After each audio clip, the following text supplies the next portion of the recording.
कश्मीर के बारे में किसी भी प्रकार की बात को बर्दाश्त नहीं कर सकता। कश्मीर से लेकर के कन्याकुमारी तक भारत एक है, एक था और एक ही रहेगा। हम भारत माता की संतान होने के नाते यह प्रतिज्ञा करते हैं कि हम कश्मीर से कन्याकुमारी तक अखंड भारत माता की रक्षा के लिए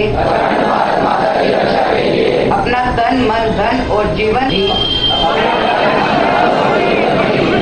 समर्पित कर देंगे। कश्मीर हमारी भारत माता का शीश है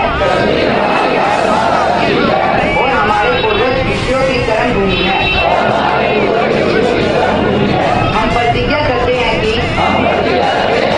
हमारे कश्मीर को भारत से काटकर अलग करने के सभी कुत्सित प्रयासों को हम सफल नहीं होने देंगे और वर्तमान भारत की भौगोलिक सीमा से अलग हुई अपनी पवित्र भूमि को भारत में वापस मिलाकर ही दम लेंगे। प्रतिज्ञा की है, इस प्रतिज्ञा को निभाने की तन मन से पूरी कोशिश करनी है। तुम बच्चे हो और तुम चाहो तो देश की काया कर सकते हो, बस ये अपने मन के अंदर